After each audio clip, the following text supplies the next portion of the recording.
Hello, Durud and Shalom. Guys, have you seen this new Jerusalem Post article with the title, amazing title, Khamenei survived, but he shouldn't have. Why Israel's Iran campaign remains incomplete. By the way, I read this article and it was a major confidence boost for me. I always think like, guys, this channel is so great. My analysis, every time I have an analysis here, there's usually an article comes after that shows that I was always on the right track. I was always looking at things pretty accurately. You guys should be very proud of me. Again, have you? Let me know if you saw this article. But there's a whole bunch of other things that just happened that we need to talk about as well. But this article is basically a confirmation of a lot of things that I have been explaining to you on this channel for a while. By the way, let me see the chat. Oh, Mohsen is here. Hi, Mohsen. The cat lady is here. Mayer is here. Amit is here. Nitzan is here. Amit, okay, I'm horrible at pronouncing names. Ginga, Ido, Jacob, Ronnie, Tema. Great. The chat is very active, which I like. I like it. So, guys, keep liking the stream so that more people end up watching this stream. Let me know if you've seen this article by Jerusalem Post.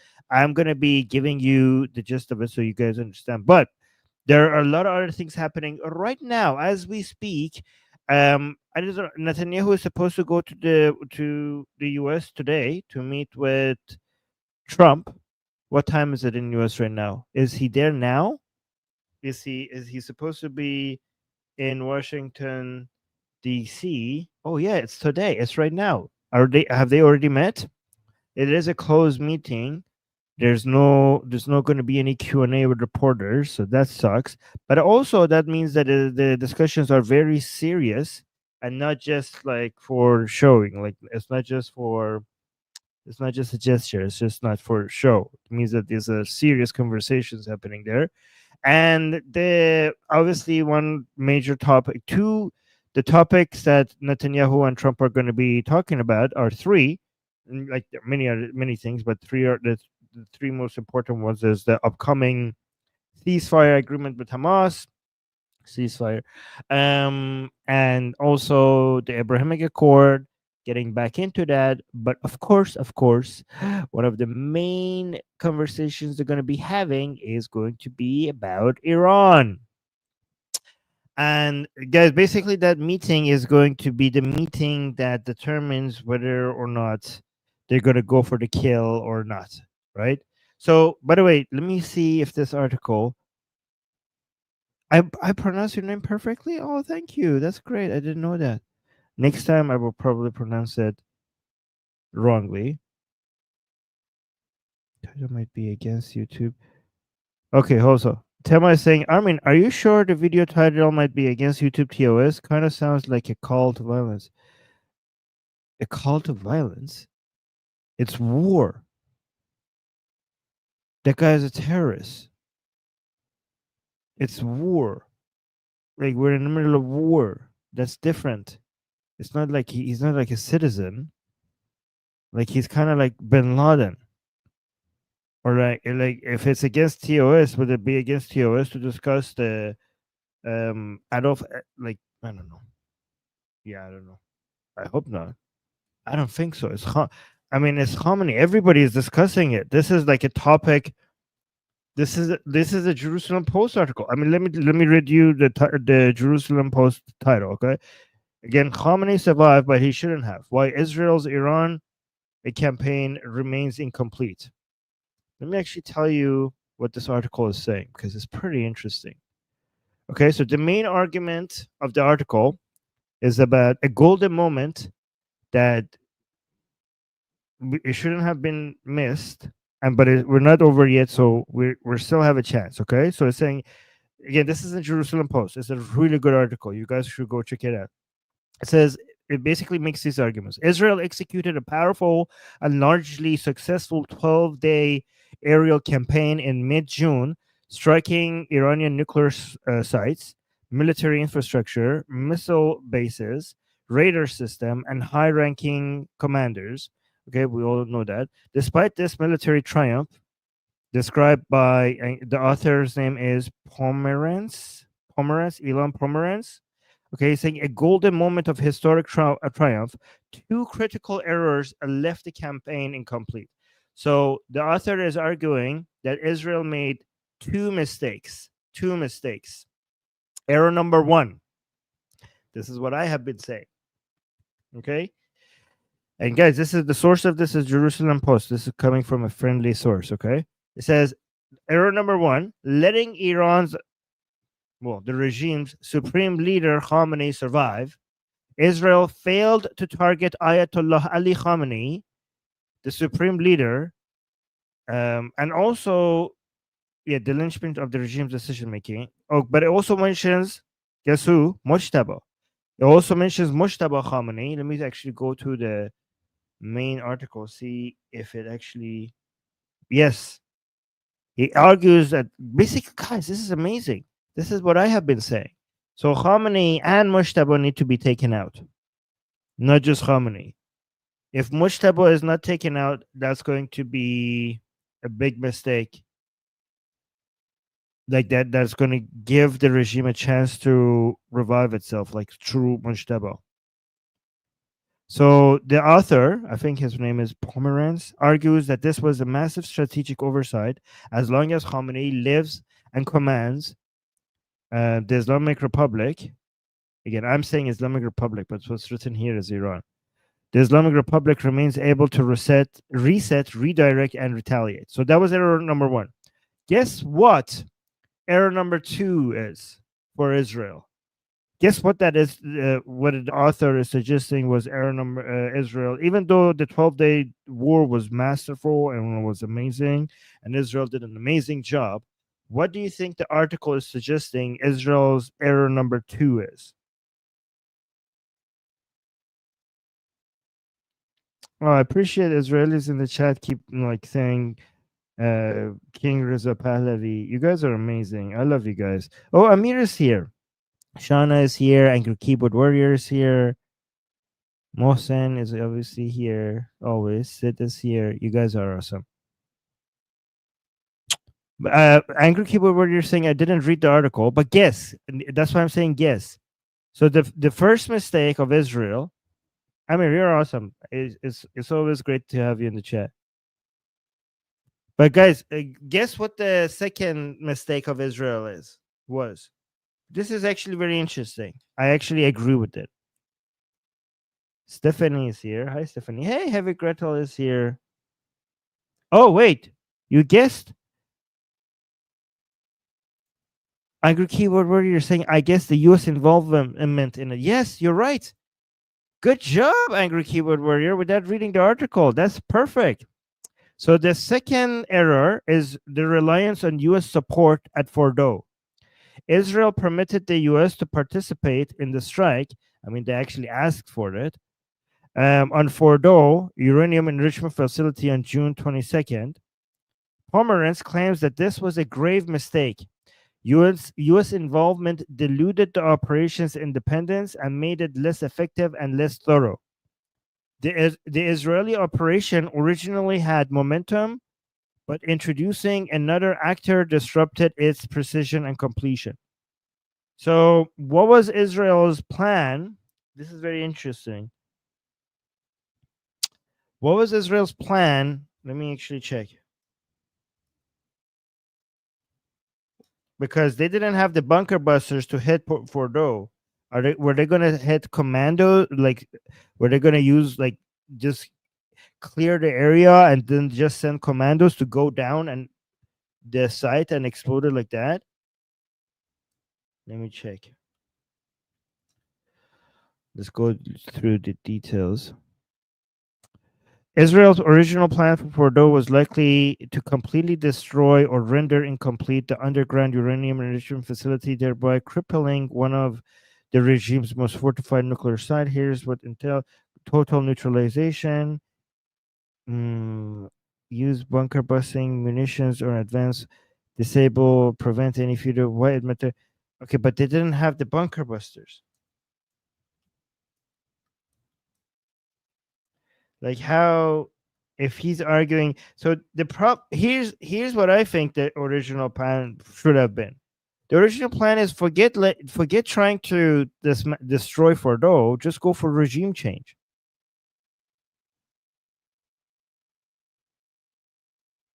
Yeah, so the problem with US's involvement was that it gave the United States the excuse to say that war was not necessary anymore and just force a ceasefire on Israel. That's the problem with the Fordo attack. That's not what the author says, but I don't know what the author was suggesting then.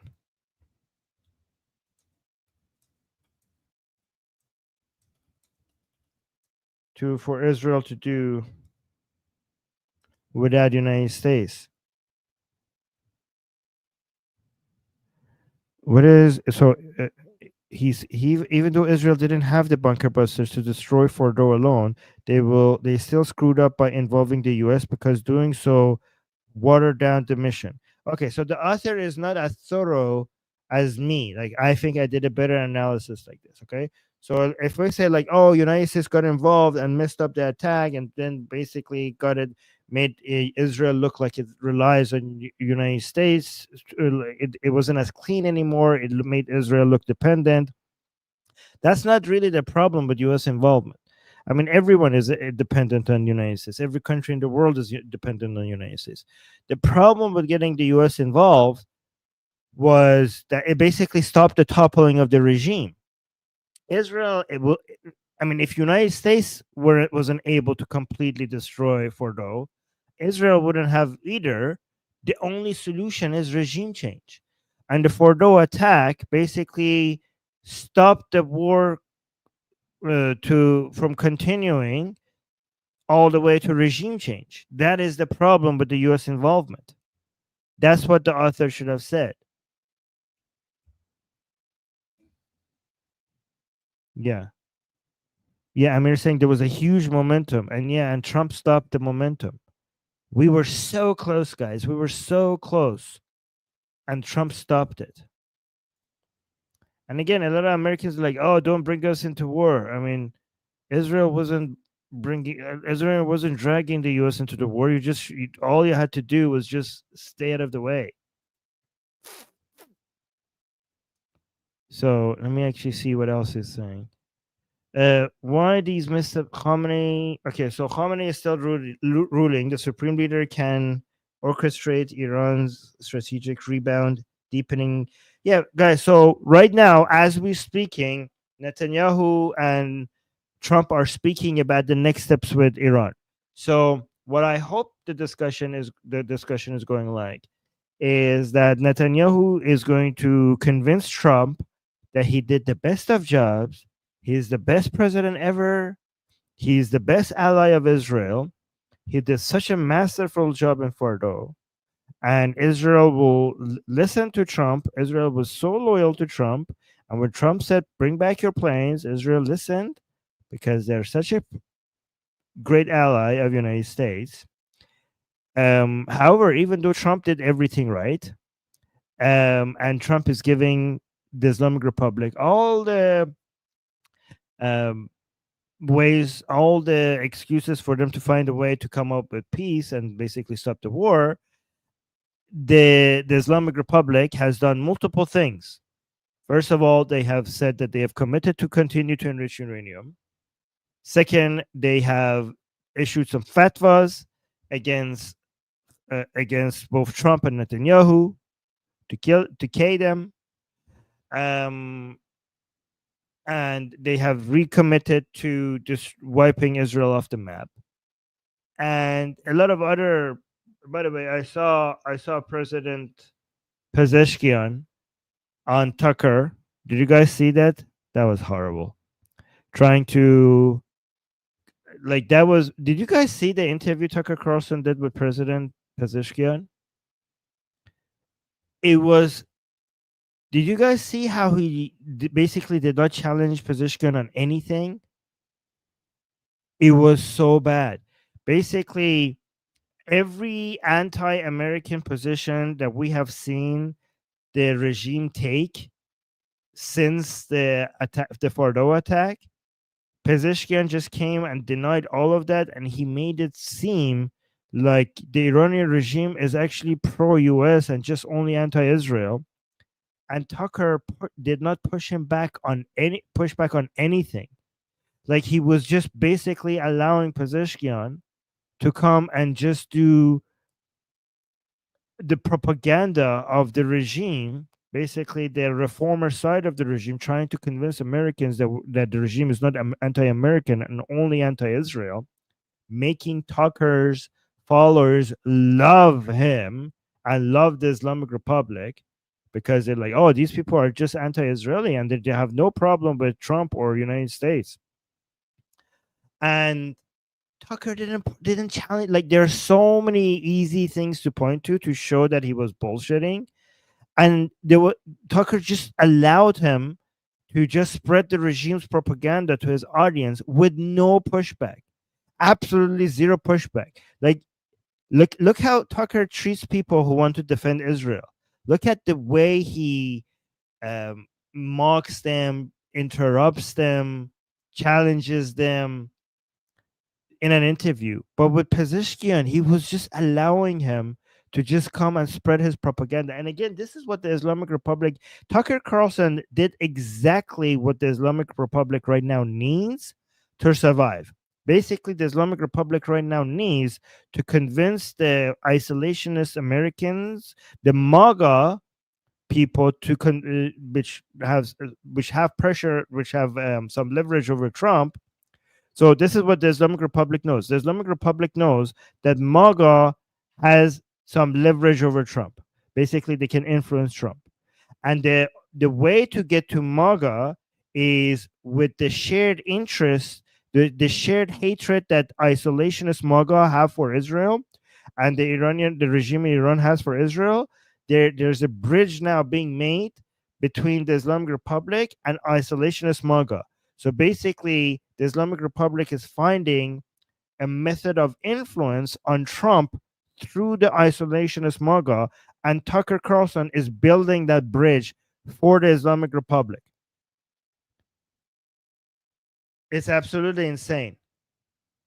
This man, Tucker Carlson, is a traitor to his own country. He's basically supporting the enemies of the United States, spreading their propaganda into the United States. It's increasing the influence of the regime on Americans. I mean, Tucker Carlson is basically the friends of all of America's enemies. Putin, Qatar, and now the Islamic Republic. Is absolutely insane. I don't know if you guys saw that interview, but it was absolutely insane. Wait, we got a super chat, I think. Oh yeah, Jacob gave us a super chat saying, how do you know it was close? Wishful thinking, in my opinion. What was close? Guys, what is this referring to? How do you know it was close? Oh, close. Sorry. I can't see from it. How do you know it was close? How do I know it was close for the regime to topple? Let's see. Wishful thinking. Okay, sure. What is the Islamic Republic? What does the Islamic Republic's power come from? Where does it come from? It's from the IRGC. The IRGC controls the economy, 2/3 of the economy, controls the a huge portion of the armed forces. It controls all the units that control that suppress the Iranian people. It's all the anti-protest bases are controlled by the IRGC, and it controls a huge portion of the media, and it's basically the body of the regime. And Khamenei is the mouth of the regime, but IRGC is basically the entire body of the regime. And within a few hours, Israel managed to take out 30 of all of the top commanders. Basically, all the top leaders of IRGC were taken out within a few hours, all the heads of IRGC, and they were going into the second and third highest commanders after. And from all the existing commanders, 30 were taken out and 40 is remaining. But all of the first layer commanders of IRGC are all dead, right? they were starting to go with the political. They were so effective at taking those out, and they were basically shocked themselves, to be honest. And then they were going after the political targets before Trump stopped them. So with all the heads of the IRGC gone, if like at the moment basically that Trump ordered Israel to pull back its fighter jets, they were on their way to go out take out all of the main political leaders and also all the anti-riot bases that controls the Iranian people. And there are some guesses, but they also seem to some people are guessing that they were also going to go and take out Khamenei. So this is how I know this is not wishful thinking, is because if they took out Khamenei, it would have been game over. And Trump claims that Khamenei would have been dead by now if he didn't stop Israel. So that means that they were this close. I mean, the two wings of the Islamic Republic is IRGC and Khamenei. All the heads of IRGC were gone. They were going for Khamenei as well. That would have been the end of the regime. So yeah, not wishful thinking. When I tell you, I mean, people who follow me, they know when I say these things, it's based on a lot of information, a lot of good information. So no, not wishful thinking. And by the way, the regime, the Islamic Republic will eventually fall. It's not a matter of if, it's a matter of when. So because every year that they survive, it's basically more Iranians and more Israelis suffering. So that's why we're basically trying to, everything that we're pushing for is to bring its downfall closer. That's what we're trying to. Yeah, Amir saying exactly. Thank you, Amir. Okay, we got another super chat here. By the way, guys, thank you for the super chats. I will read the super chats. Graham is saying, have you seen Caspian Report's video?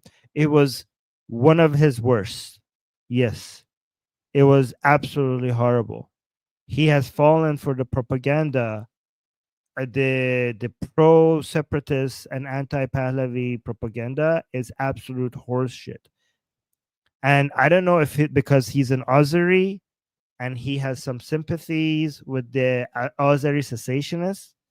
So Azeri, I don't know if it's because of that, because some people think that he has some of those tendencies. So that's why he might take an anti-Pahlavi position. But he's actually suggesting, based on such a bullshit analysis, that Pahlavi doesn't have.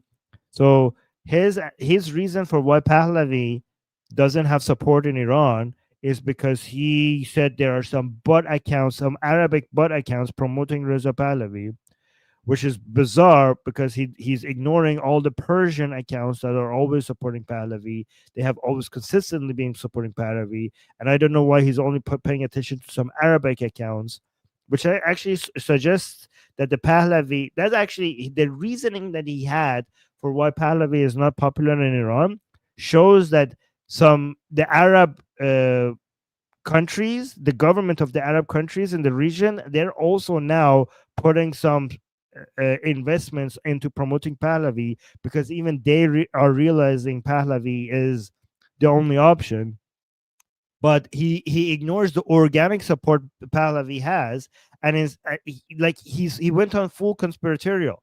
Like every scientific poll from Iran, like instead of actually looking at scientific polls in Iran, he went full conspiratorial regarding just a few bot accounts that has been, maybe paid for by some Persian Gulf Arab countries. I don't know if you understand what I'm trying to say. Basically, so here's what's happening right now. Okay, a lot of Americans, a lot of maybe right-leaning, not isolationist Americans, are now supporting Pahlavi, which is good. A lot of Europeans are now are meeting with Reza Pahlavi, somebody that they always ignored and thought is too taboo to talk to. They're now having official meetings with Reza Pahlavi, which shows that the Europeans are now taking the Reza Pahlavi a lot more seriously as an alternative to the Islamic Republic. And also within the Arab countries around the Persian Gulf, they used to these Arab countries, they used to be supporting as an anti to put pressure on the Islamic Republic. They used to support the communists, the MEK, and secessionists. But now it seems there's a lot of evidence that a lot of these Arab countries are now putting their money and investments into promoting Pahlavi.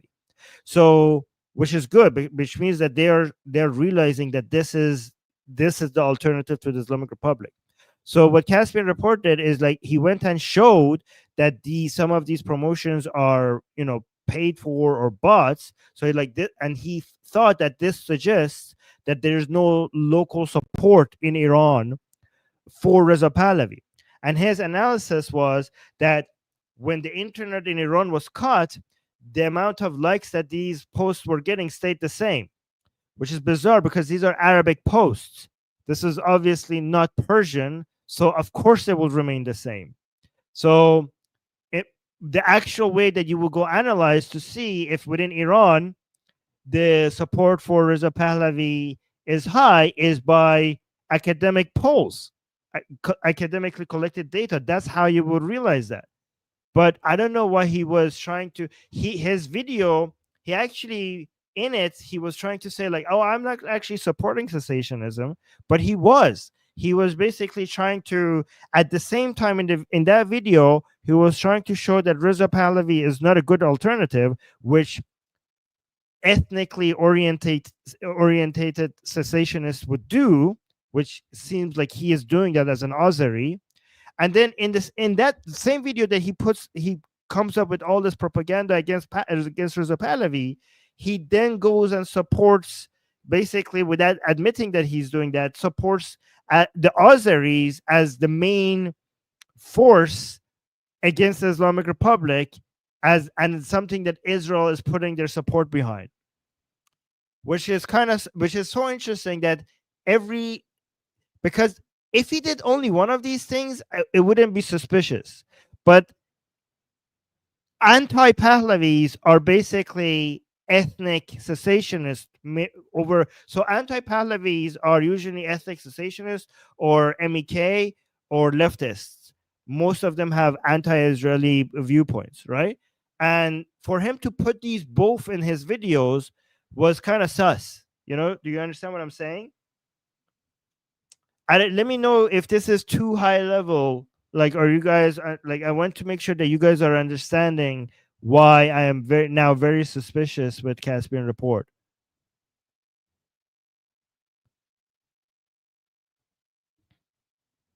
But it's not just him. Right after, during, and a few days after the 12-day war, we saw a huge support for Reza Pahlavi starting to emerge in Western media, basically right-leaning, non-isolationist Western media, including Laura Trump on Fox News, which is amazing. But at the same time now, like just a few weeks after, we're now seeing a lot of right-leaning isolationist and coming out against Pahlavi, and also a lot of left-leaning media and also neutral media. The anti-Pahlavi content is taking over. Like there's a lot of like it was so amazing because right after the 12-day war, I was so surprised that so many of the channels that never discussed Pahlavi before are now discussing Pahlavi in a positive way. And now I'm noticing a lot of channels that never discussed Pahlavi at all ever now are discussing Pahlavi in a negative way. And they usually focus on four things. They focus on Mohammad Reza Shah doing torture with Savak, which is bullshit. They focus on Mohammad Mossadegh being the elected representative of Iranian people, and Mohammad Reza Shah illegally removing Mossadegh with the help of CIA, which is a bullshit claim. Again, I already made a show against the torture claims, so I have to now make another show against the Mossadegh claim so that you guys are informed that what Mossadegh did was the coup and illegal. Mohammad Reza Shah, what he did was legal. He had the legal right to do that under the constitution at the time.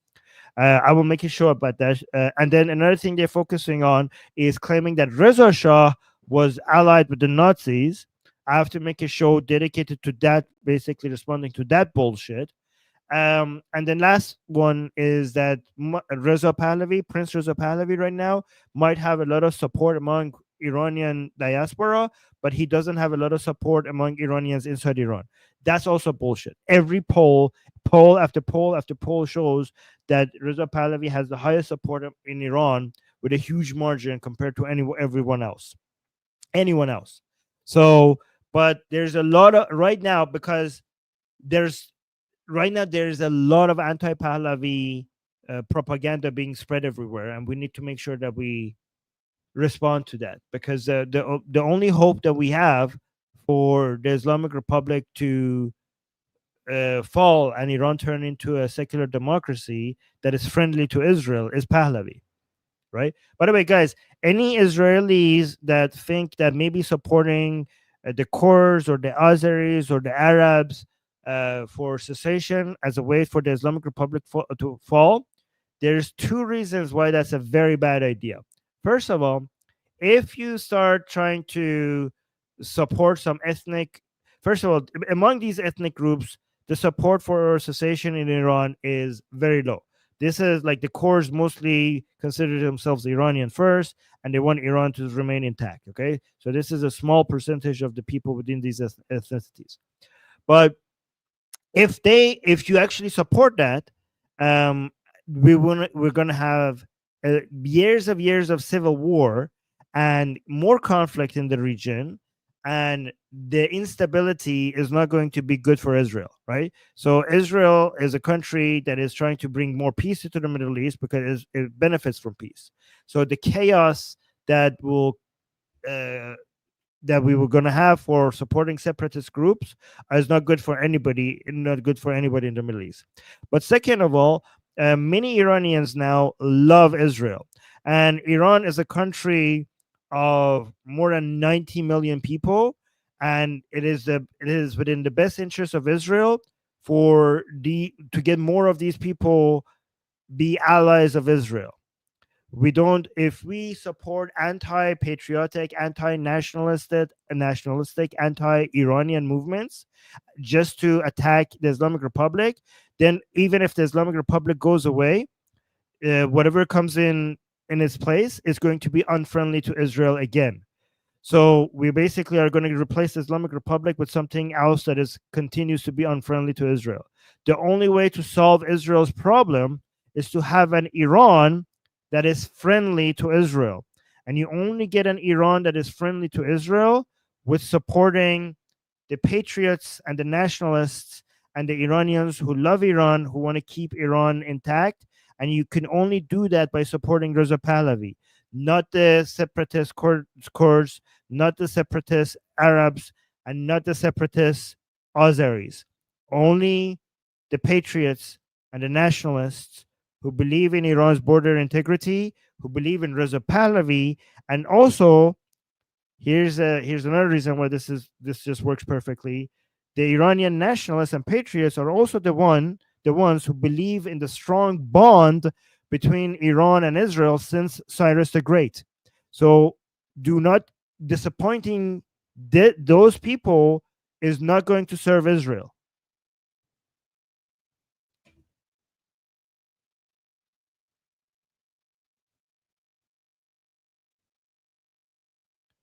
Oh, I can see the anti-Israelis in the chat. Guys, if you have questions regarding this, let me know, because I want you to understand the discussions that we're having about these topics are getting a little bit more nuanced than our previous shows.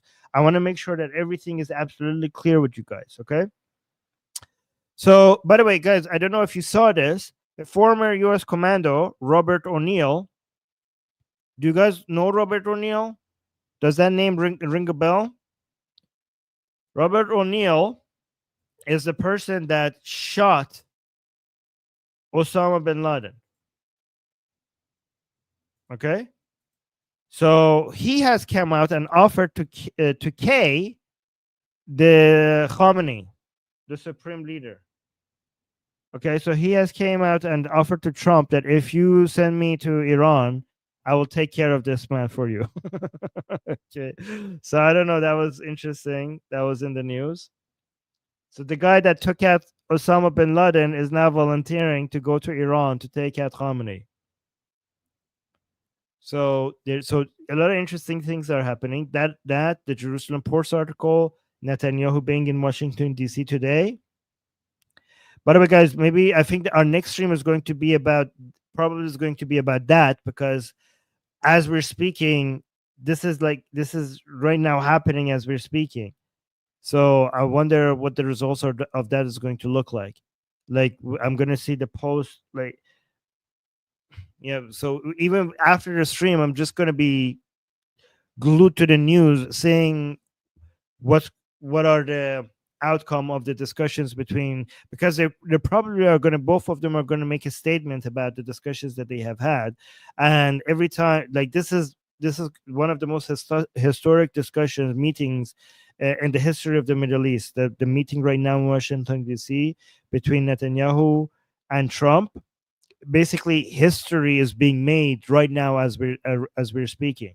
It's interesting that the history of the Middle East is now being made. The way the Middle East is going to be looking like in the next couple of decades is now being decided in Washington D.C. So Trump is giving us a lot of mixed signals, as he usually does. Let me see if I have this. So he keeps coming out. Hold on. I had this note somewhere. Yeah. So Trump is saying, first of all, he came out and said that there's no point of negotiations anymore with the Islamic Republic because we have gotten rid of everything. We did the fardo, and there's nothing to discuss anymore. Right? And then now he's coming out and saying that, we're going to have an agreement. I'm going to meet with Netanyahu, and we're going to meet with the Iranian regime, and we're going to come up with a really good agreement, and everything looks rosy and fine. I don't know. Trump is so funny. He keeps on promising that things are going to look great, and then they never do. They never end up looking like he promised. You're like, even from the beginning, he came and said, I'm just going to talk to Putin and Zelensky, and there's going to be peace. That never happened. He came to Gaza and he said that, I'm going to make an agreement. There's going to be ceasefire. That never right away. That never happened. He warned the Houthis that if they do one shot at any vessels, there's going to be hell to pay. He did that in Gaza against Hamas too. He's going to say he's going to turn Gaza into hell, and then they kept on shooting and nothing happened. He said in the Fordo attack, basically, it's very clear that everything was destroyed. Now, some of the analysis shows that maybe not. So he cannot trust. None of his predictions are coming true. So right now he's saying that the Iranian regime, they're coming in and they have agreed to everything, and they're going to have an agreement, and everyone is on the same side. Everything is going to be good. I mean, even previously, before, he was saying I'm not going to even meet with them because there's nothing to discuss. So he talked about a potential agreement with the regime. Some people are saying this is 4D chess again. They're saying he's just trying to confuse the opponent, and this is part of the art of the deal. I mean, to be fair, I think Trump is just very confused himself, but it does work. You could either be not confused and just acting to just confuse your enemy, and confusing your enemy is a good idea. But if you're a confused person yourself, you might confuse your enemy and the results are the same. But that's not because you're playing 4D chess. That's just because you're confused yourself. So maybe so so maybe it's just maybe it works out anyways, even though it's not very strategic. Maybe just maybe he's not acting like a crazy person, he's just a crazy person, but it's having all of the utility of acting like a crazy person, you know what I mean?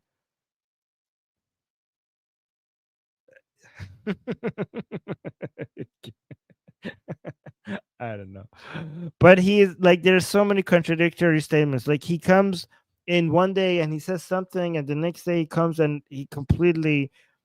I mean, like, we never forget that Trump went from being pro regime change in Iran to anti regime change in Iran in less than 24 hours. In less than 24 hours. So I don't know. The guy is like, I don't know, the art of the deal. Nothing makes sense. I mean, it's just a good excuse. It's kind of like the Quran, right? When you could interpret every verse in every way that you want, then everything becomes defensible. But the whole idea, I mean, okay, I don't know. I'm gonna stop complaining. It might turn out well. You know, this all depends on how clever Netanyahu is going to be in that deal. Okay, and Netanyahu is good at he's good at politics. Okay, love him or hate him, he's a master at that. And I hope that he's using this strategy that I just told you. Okay, basically mentioning how everything that, like, and he does that, right? All the brownie points for Trump, and then pointing out to how the regime is not submitting to Trump. Basically, Trump is giving them a way out over and over and over and over again, but the regime continues to, focus on enriching uranium. By the way, go look at Tucker Carlson's interview with Pezeshkian. Two mullahs just issued the fatwas against Trump and Netanyahu, and Tucker just allows Pezeshkian to come and, like, oh, no,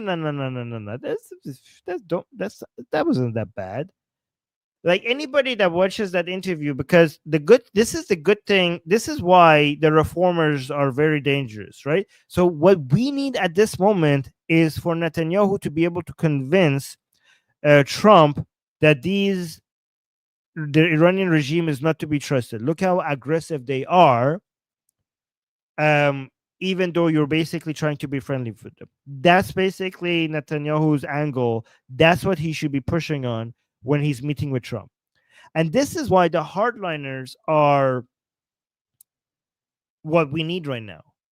Because the hardliners always would give us the reason, the excuses we need for the world to basically unite into go and do regime change in Iran, right?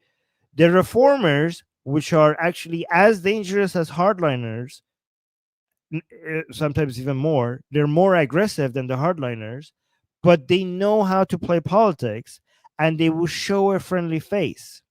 So this is why the reformers are extremely dangerous. So Pezeshkian, if you listen to him right now in his interview with Tucker Carlson, you will come up with the idea that the regime in Iran has no problem with America. I mean, he even came up with the excuse for the chant "Death to America." They're like, oh, that's not even anti-American. They chant "Death to America." You're like, oh, that's just anti-certain policies. That's not anti-American. He actually genuinely made and Tucker Carlson didn't push it back on him on that. So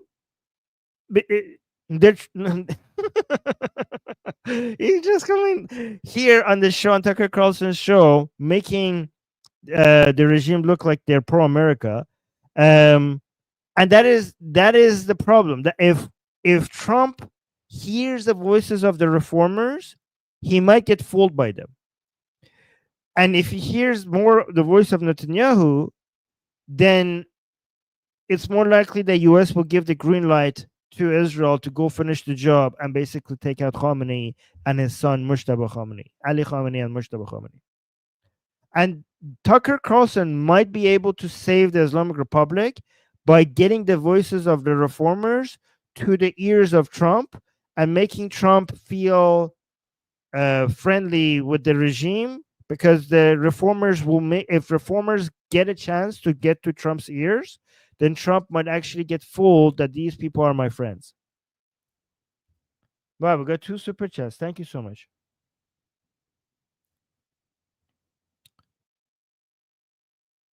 So Graham is saying, what reforms do reformers want? Okay, so the problem is that the people who they are called reformers in Iran, they actually are not reformers. They are called reformers because they're seen as people who don't understand Iranian politics as reformers, because they want to have an appearance that they are friendlier to the West, that they are more in they act more in line with human rights, they don't oppress the Iranian people, but they actually have a history of oppressing the Iranian people more. So the so-called reformers in Iran are actually the conservatives, because they are trying to conserve the Islamic Republic. And the hardliners are actually the reformers, okay? Because they're trying to reform the Islamic Republic into not even pretending to be a republic, and actually remove the mask, okay? And the Islamic Republic without the mask is more fragile and more easier for it to collapse. So the reformers are trying to conserve the Islamic Republic. The hardliners are trying to change the Islamic Republic. So the word reform is not even a proper name for these reformers, because they are the main force for keeping the Islamic Republic. The hardliners are a tool for making the Islamic Republic more fragile and make it more easy to collapse. So the reformers also might do some just surface level changes, right? Because like a lot of people think that Iranians are coming into the streets because they want women to be able to not wear the hijab. And the reformers might give them that. Okay? But the Iranian women and men are not asking for more rights. Like, this is a key thing for you to understand. The Iranian people are not asking for more rights. The Iranian people are asking for regime change. That's why they come into the streets. So if you think the reformers like, oh, okay, let's make hijab not mandatory anymore, and we're like, oh, that's great. That is not great. That is actually horrible, because that's going to convince some of you guys that things are improving in Iran. But that's not what when Iranian women, when they come into the protest and they burn the hijab, they're not burning the hijab because they're asking for the freedom not to wear the hijab. They're burning the hijab because the hijab is the symbol of the Islamic Republic. They're burning the hijab because they're saying no to the Islamic Republic. They're not saying no to the mandatory hijab laws. They're saying no to the entirety of the regime. This is, and here, let me actually prove you to this point, because you might think I'm making this up. One of the most famous chants by Iranian women in the streets when they were protesting was this chant: hijab faqat bahune ast, asl nizam neshun ast. Okay, hijab faqat bahune ast, asl nizam neshun ast, which means that the hijab is only an excuse. Our target is the entirety of the regime.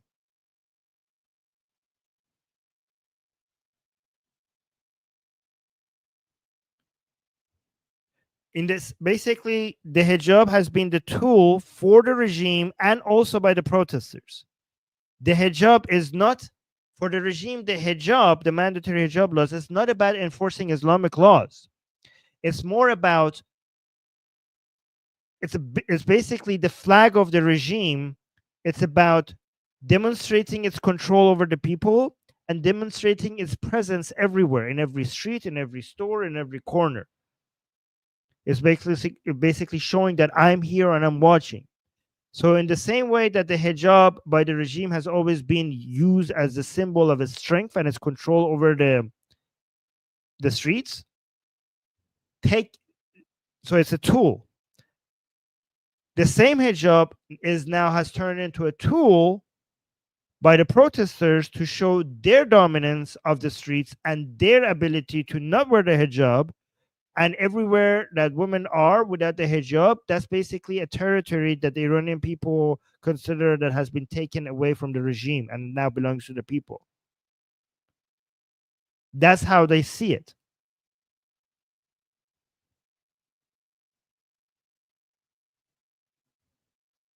Oh, what the? Somebody chat is saying, Armin, I shall inform the Iranian embassy about your illegal activities. Okay, you go do that. That's funny.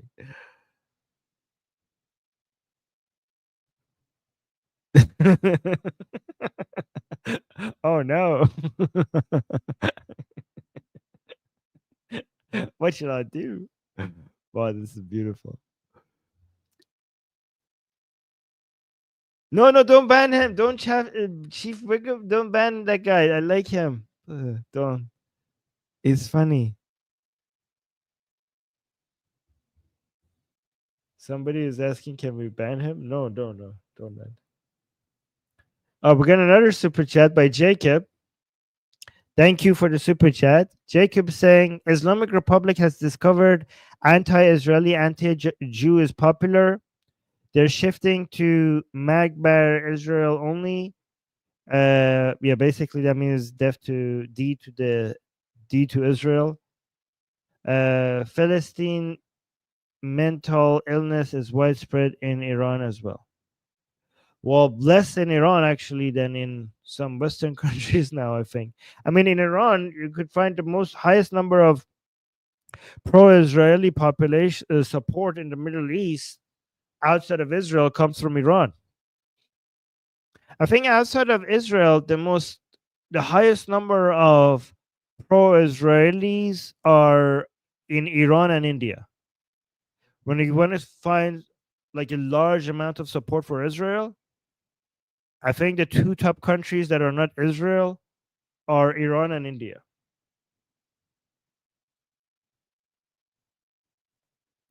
But yes, the Islamic Republic has discovered the division among Americans on Israel, and they decided their new strategy is to some of them. Okay, some of their new strategy is to tone it down on their anti-Americanism, so that they could get in on the Americans who are anti-Israeli and sow division in America over Israel. So that is their new tactic. So beware of that.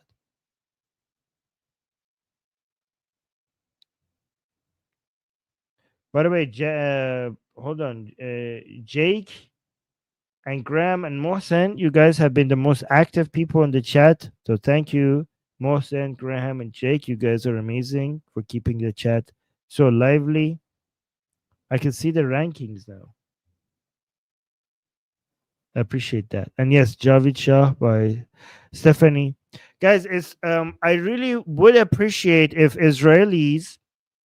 more Israelis continue to inform Israelis about how important it is to support Pahlavi, support Reza Pahlavi, and also the entire Pahlavi family and the legacy of Pahlavi. Okay, it is within the best interest of Israel. So right now there's three alternatives. Either Islamic Republic, so either Khamenei or Pahlavi or cessation. Okay, there are basically cessationist movements. There are no alternatives. Like the MEK has no power.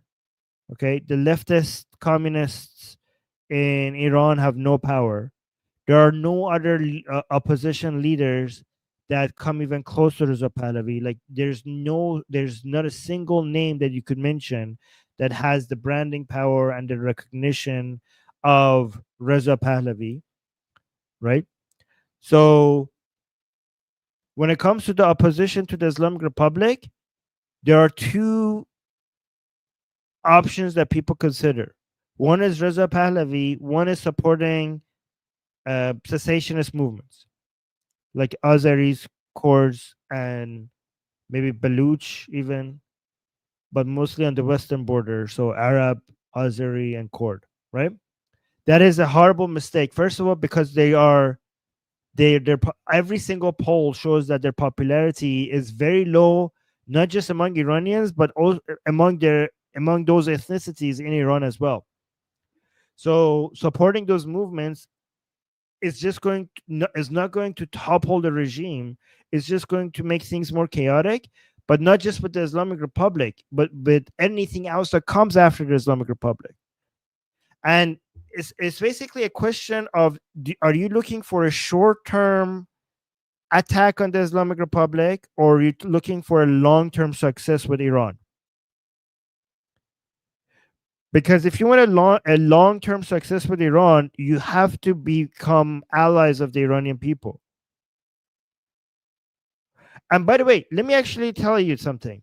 Supporting the cessationists is supporting the Islamic Republic, because the Islamic Republic right now is desperate to convince the Iranian people that Israel is not just the Islamic Republic's enemy, but that Israel is the enemy of Iran as a whole.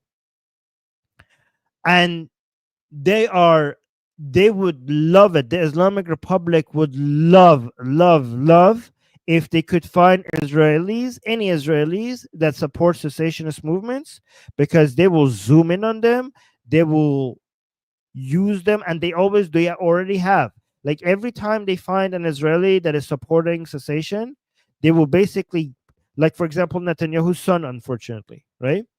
They will pick that person and they amplify their voices.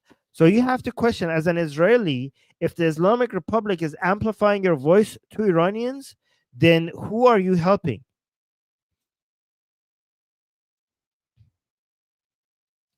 Obviously, it's a bad strategy if the Islamic Republic is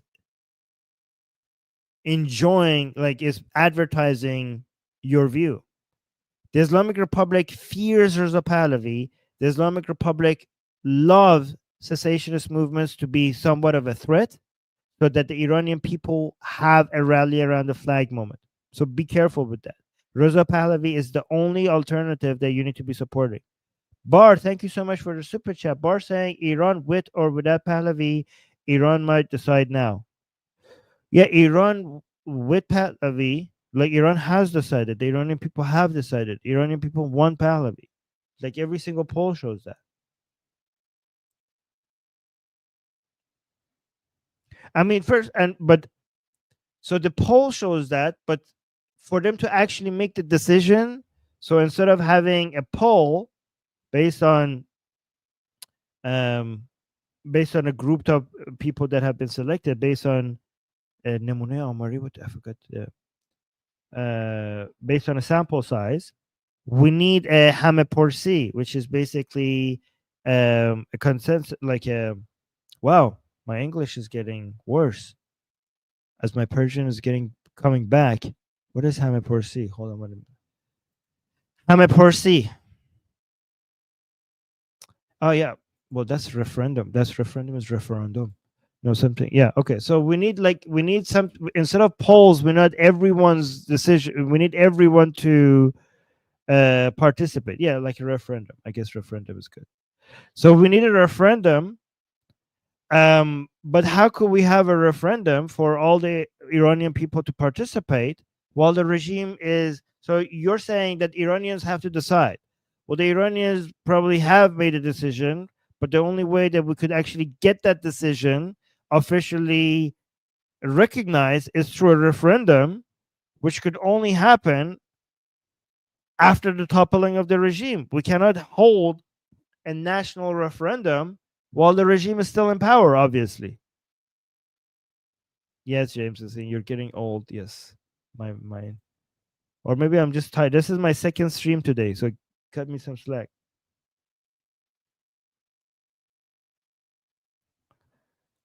Anyways, okay. Was this, guys? This is very, I was gonna ask you, has this been informative? But then I thought, like, why am I asking you? this has been very informative. So instead of asking you that question, I'm going to ask you to thank me for informing you with all this great information. I think like this is like when it comes to live streaming about these issues in the Middle East, I don't think there are other streams are this nuanced as our stream.